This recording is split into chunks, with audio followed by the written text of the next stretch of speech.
مومن کون ہے؟ مسلمان کون ہے؟ خوشی ملی تو کیا کریں؟ پریشانی آئے تو کیا کریں؟ قرضداری کا بوجھ آئے تو کیا کریں؟ دین کے اندر فتنے آئے تو کیا کریں؟ باہر مصائب و آلام کے پہاڑ ہو تو کیا کریں؟ آج مجھے وہی بتانا ہے۔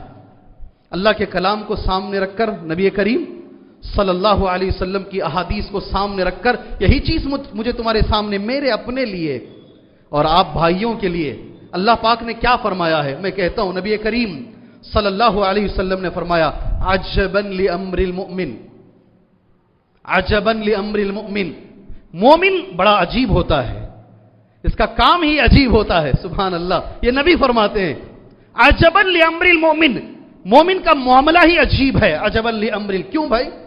اذا اصابته السراء شکر واذا اصابته الضراء صبر، یہ دو لفظ ہیں نبی کے، غور سے سنو میرے بھائیوں۔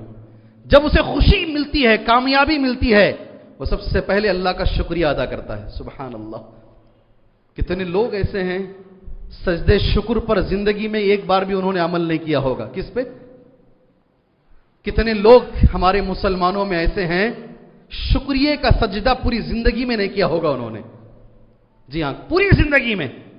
اللہ کے رسول صلی اللہ علیہ وسلم کھڑے ہوئے ہیں، قاصد آتا ہے، قاصد پیغام لے کر آتا ہے، یا رسول اللہ، اے اللہ کے نبی صلی اللہ علیہ وسلم، ہم لوگ جنگ جیت گئے ہیں، ہم لوگ جنگ جیت گئے ہیں، بس یہی پیغام، حدیث ایسی ہی ہے، ہم لوگ جنگ جیت گئے ہیں۔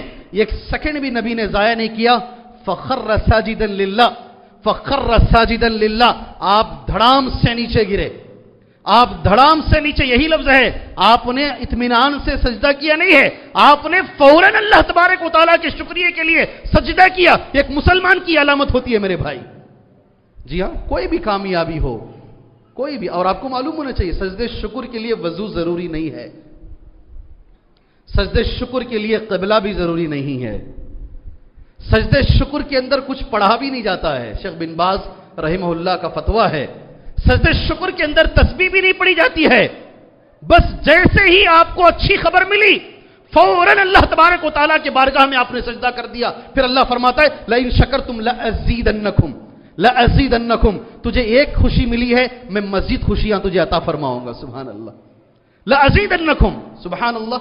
یہ مومن کی علامت، کامیابی ملی، اللہ کے لیے سجدہ کیجیے۔ اس موقع پر امانت کے ساتھ یہ بھی میں بتا دوں، ہمارے ہی بھائیوں میں آج بھی 2 رکعت شکریہ کی نماز آج بھی کچھ بھائیوں میں ہے، الحمدللہ آج بھی ہے۔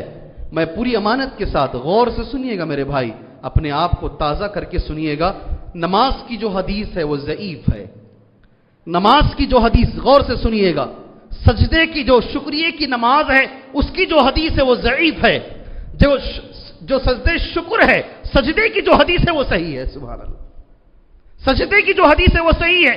میں ممبر رسول پہ ٹھہر کے پوری امانت داری سے آپ کے حوالے یہ بات کر رہا ہوں، جی ہاں، 2 رکعت شکریہ کی نماز پڑھ لے، یہ حدیث ضعیف ہے، اس کی کوئی سند نہیں ہے، صحیح سند نہیں ہے، آپ جو سجدہ کریں اس کی حدیث صحیح ہے، آپ اسے ذہن میں رکھ لیں۔ میں اس لیے بول رہا ہوں، ہمارے خود کے بھائی کئی لوگ باقاعدہ بولتے بھی 2 رکعت نماز پڑھ لے شکریہ کی، اس لیے مجھے اس موقع پر یہ بات بتانے کی ضرورت پڑ رہی ہے، یہ مسلمان کی علامت ہے، اللہ نے کامیابی دی، شکریہ۔ کئی بچوں کو دیکھ رہا ہوں ہماری مسجد میں بھی ہیں، 5 سال ہو گئے شادی ہو کر، 7 سال ہو گئے شادی ہو کر، اولاد نہیں ہو رہی ہے، اولاد نہیں ہو رہی، بہت پریشان ہیں، میں جانتا ہوں، اس لیے کہ مجھ سے دعائیں لکھواتے ہیں، پوچھتے ہیں حضرت کیا کریں، کیسا کریں، جتنے اچھے ڈاکٹر ہیں سب ہو گئے ہیں، مگر میں نے دیکھا ہے 16 سال کے بعد اللہ نے اولاد عطا فرمائی، 16 سال، سبحان اللہ، شادی ہو کر 16 سال کے بعد رب ذوالجلال نے اس گود کو ہری بھری کر دیا۔ کرنا کیا چاہیے تھا اس کو؟ 16 سال لگے تجھے باپ بننے کے لیے، تیری بیوی کو ماں بننے کے لیے 16 سال لگے، تجھے پہلی فرصت میں اللہ کے لیے شکریہ کا سجدہ کرنا چاہیے تھا، وہ کرتا نہیں بندہ، وہ نہیں کرتا۔ کتنی چیزیں ایک مسلمان کی علامت ہے، اللہ نے کامیابی دی، پہلی فرصت میں سجدے شکر ادا کیجیے، اللہ کا شکریہ ادا کیجیے انشاءاللہ تعالی۔